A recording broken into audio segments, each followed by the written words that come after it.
Greetings, one and all. Before last night, the biggest name traded before the NHL trade deadline, which is this Wednesday at 1 PM Eastern Time, was Patrick Eaves. He was traded to the Anaheim Ducks, of course. But boy, were there some bigger names changing teams last night. Two big name players from different teams packed their bags and headed off to a new locker room yesterday. And I think it's only best if we take a look at each trade in detail. The first of the big trades yesterday involved the Tampa Bay Lightning and the Los Angeles Kings. Ben Bishop of the Tampa Bay Lightning and a 2017 fifth round pick of the Tampa Bay Lightning were sent to the LA Kings in exchange for Peter Budaj, Erik Cernak, and a 2017 seventh round pick of the Kings and a conditional draft pick. Let's get the stats out the way of this. I know it's pretty hard to take in. Just take a moment, folks. Ben Bishop is going to the LA Kings. He is now a Los Angeles King. Let's just get the stats out the way before we talk why on earth the Kings have traded for Bishop. Ben Bishop was selected in the third round, 85th overall, in the 2005 NHL entry draft by the St. Louis Blues, who traded him to Ottawa after playing 7 games for the team, who then traded him to the Lightning on April 3rd, 2013, after 2 seasons with the Senators. He played 7 games with the Blues, 2 seasons with the Senators, and then he played the last 4 seasons with the Lightning. Bishop is in the final year of a 2-year, $5.95 million a year contract. He is 16, 12, and 3 on the season with a 2.55 goals against average and a .911 save percentage this season. On to the most important question with this. Why on earth have the Kings traded for Ben Bishop? Why have they traded to pick up another starting goaltender? I don't get this. I really don't understand where this is coming from. Jonathan Quick has just returned from injury after he left the season opener with an injury and has played 1 or 2 games since coming back from said injury. You don't need 2 starting goaltenders that can both play fighting it out for ice time. You don't need 2 starting goaltenders trying to fight for ice time on a team. Previous examples on other NHL teams has shown that never works. I can only think of 3 possible scenarios as to why the LA Kings have acquired Ben Bishop. 1.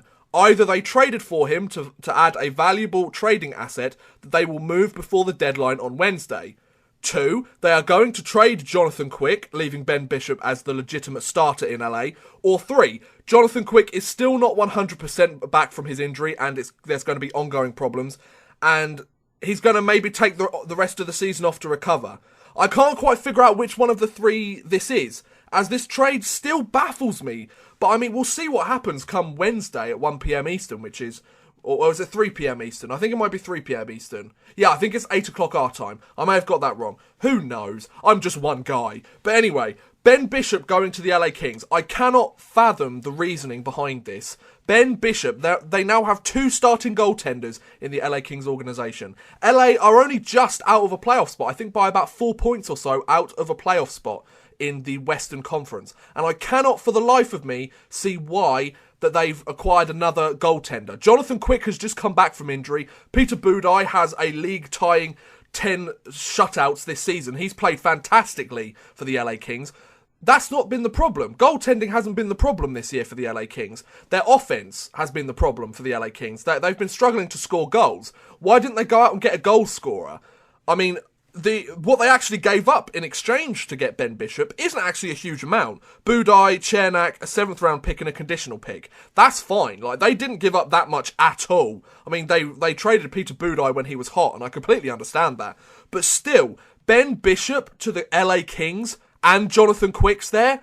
I just don't get it, guys. Please let me know what you think in the comments below. I really want to hear if there's a specific reason as to why they've picked him up, because I do not understand this. Then we have the second trade of the evening last night, which involved the Minnesota Wild and the Arizona Coyotes. Martin Hanzal of the Coyotes was traded to the Minnesota Wild in exchange for a 2017 first round pick a second round pick in 2018, and a conditional pick in 2019, along with prospect Grayson Downing. It's also been reported that potentially the 2019 pick could turn into a second round pick, but they didn't quite reveal, when I looked this up, they didn't quite reveal what the criteria would be to make that a second round pick.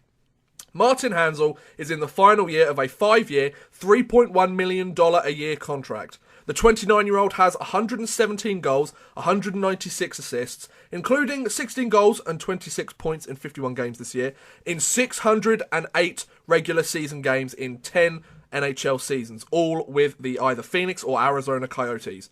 Hanzal was selected by the Coyotes 17th overall in the 2005 NHL entry draft. So 2 players that were picked up in the 2005 entry draft have switched teams. They're very much in the primes of their career at the moment. 28, 29-year-old guys. They're not going to get much better than how they're playing at the moment unless they have some sort of late career surge. Also, Ryan White has been sent to the Minnesota Wild from the Arizona Coyotes for a 2017 4th round pick.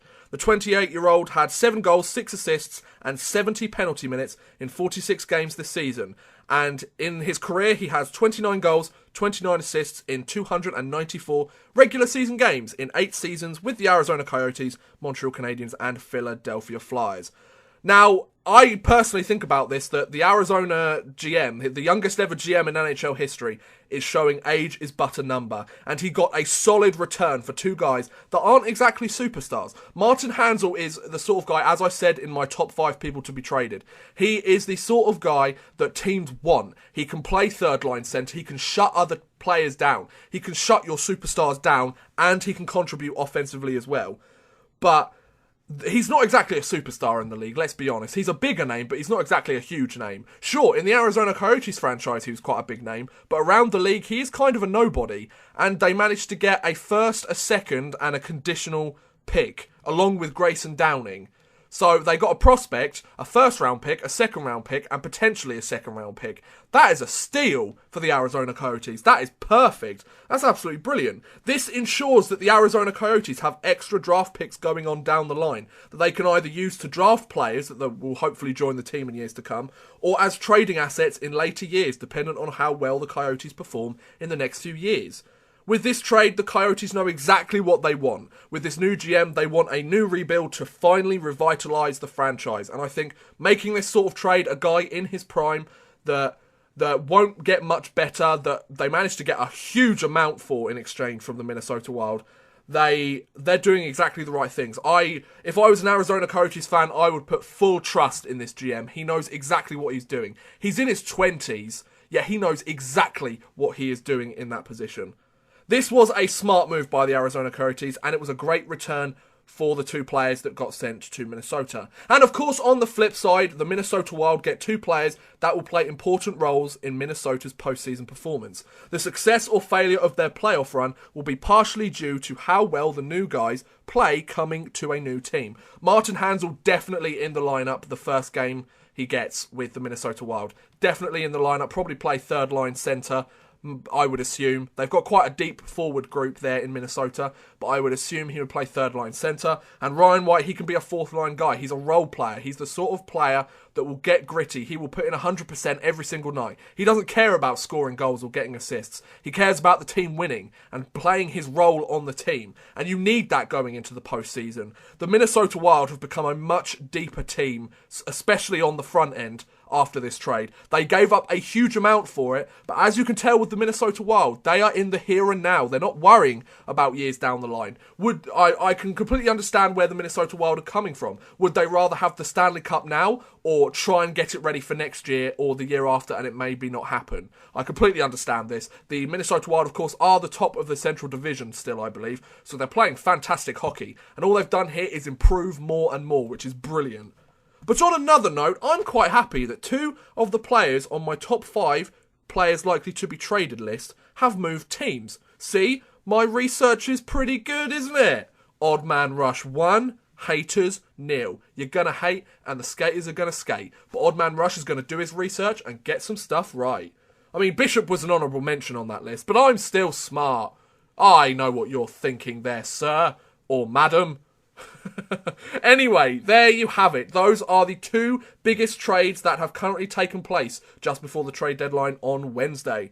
What do you think about the trades? Are they good, bad, or do they not affect your team at all? Let me know in the comments below. I would love to hear what you think. But thank you very much for watching, guys. I hope you have enjoyed. Please feel free to like, subscribe, share, or watch some of my other videos. Thank you very much for watching, and goodbye.